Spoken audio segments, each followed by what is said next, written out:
It's me, Lisa. Oh, if you're not subscribed to the channel,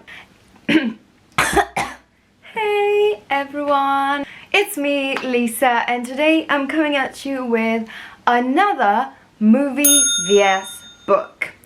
It's been a very long time since I've made one of these. The other one that I made was here that you can watch. It was, I don't even remember on what book I did it, so to tell you how far ago it was.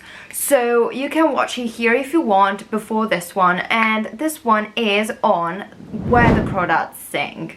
I have a lot to say about it, so without any further ado, let's go.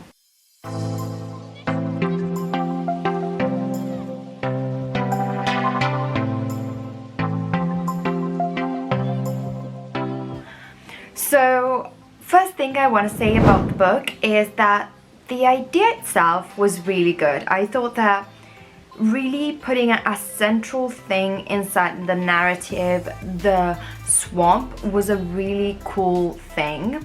What I found that was a bit off was the part where there is the whole investigation inside of the events, what the character did as a child, going back into her story, and I felt that the hook was not strong enough, because the fact that someone has been killed and someone else has been accused of murder is not strong enough in my mind. I read a lot of thrillers, murder mysteries, there's a lot of it in what I do.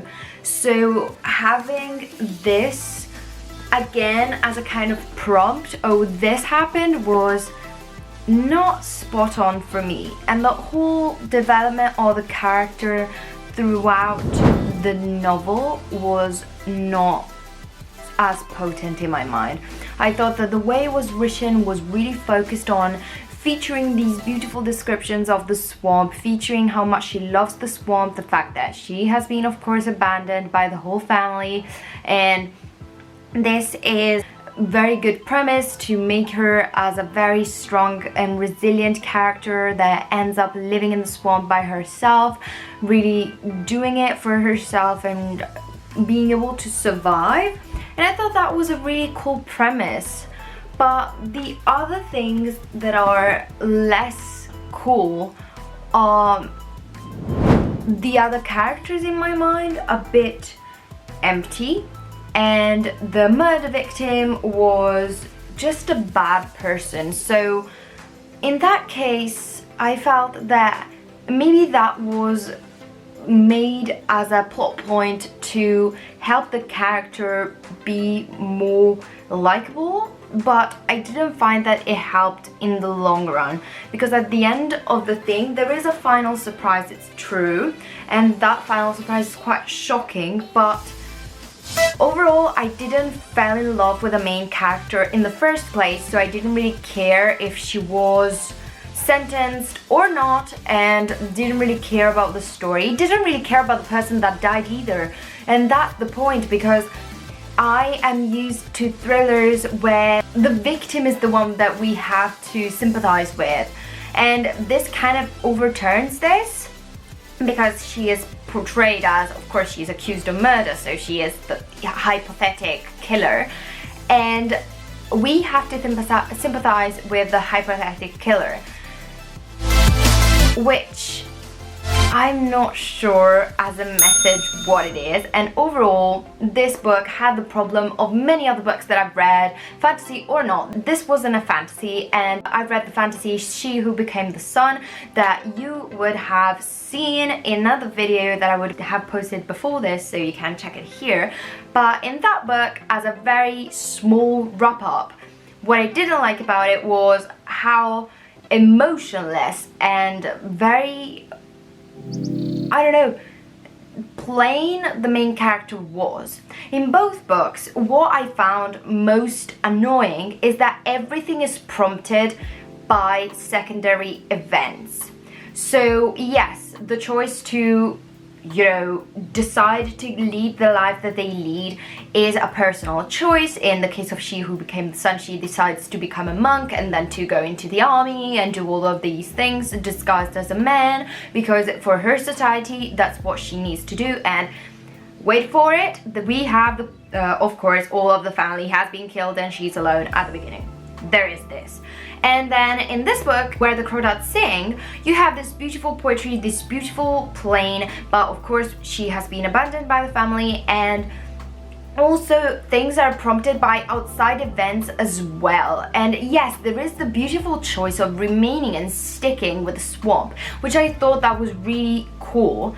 But in the murder investigation, there's nothing prompted by the main character. She has not a say in anything because other people are gonna judge her. The only thing that she can do is defend herself. She keeps saying that she's innocent and she wants other people to believe that she's innocent, but the townspeople have already decided on a sentence basically, and she has to kind of change their mind in a way.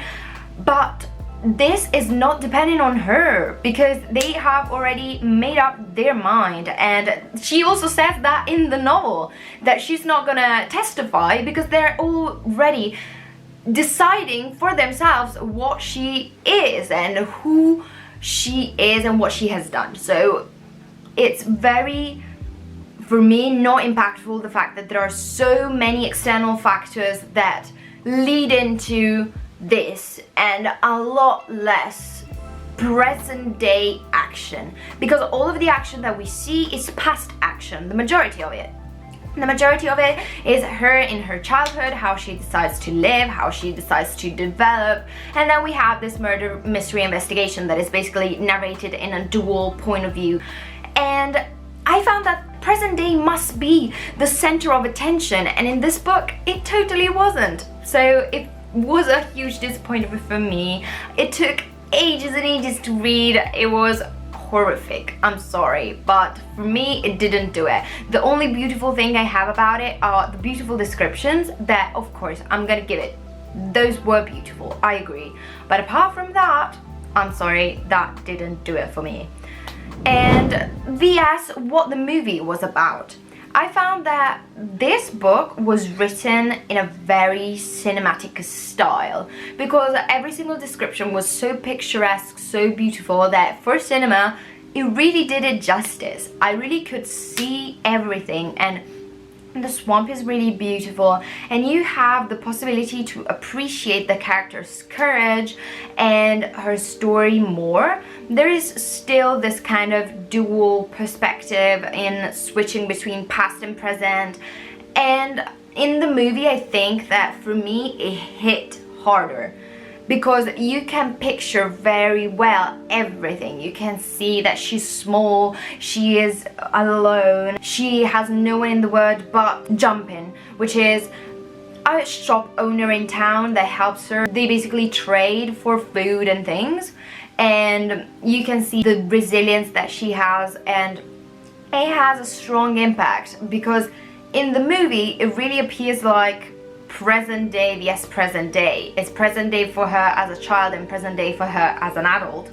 But in the book I thought that it felt a lot more like they wanted to draw us in with all of that backstory that was not prompted because I didn't care about the character enough by that point, and it kind of felt a bit superfluous and a bit too slow. The pacing of the book was not well done. I felt that there was way too much description. It really slowed the book down. It was really hard to get through. I did it because I really wanted to see the ending. I'm sure that I did a good choice, but overall I wouldn't recommend it. Whereas the movie was a lot more fast, and the cuts between the various periods were faster, and I thought that that was a lot more appropriate, even though it kind of felt a bit slightly like the style is kind of documentary style, but because she is in it, it's kind of nice. I felt that the whole representation of the swamp, as I said, was really, really beautiful, and in the movie it was done even better than in the book because you could actually see it. and appreciate all of the beauties and treasures of the swamp. So overall, I think that the movie really gave a new justice to the book, and I really appreciated that. Well, I have to say that in this case I preferred the movie, which for me is a really long stretch. I almost never prefer a movie to a book. If you tell me I prefer the Harry Potter movie to the book, I'm just gonna tell you that you have not read the book. You have not read the book if that's your decision. You have not read the book. But in this case, I think that it was a lot more appropriate to have it in screen format and action movie, because it was a lot better for pacing and for character development. Everything was a bit better. It's so hard to explain because the disappointment of the character within the swamp, the fact that she wants to remain there and no one else wants to, is really sad, because she is alone in the world and really starting to make a life for herself and starting to fight for herself and fight for what she wants, and really does this for herself. But I didn't feel that it was well done in the book. It was a really good premise, but the execution was questionable. So for me, it wasn't a hit. Overall, I hope that you appreciate my opinion, and I want to know, between movie and book, what do you think? Did you like this book? Because if you did, I really want to know why you did, and like, didn't you find it slow? For me, it was a bit the issue with the whole book. But overall, if you liked it, I really want to know, and if you didn't like it, welcome to the club, and write it down below, because I want you to join me in this. I'm not the only one. I don't want to feel alone in this. If you're not subscribed to the channel, please do like the video, and we will see each other in the next one.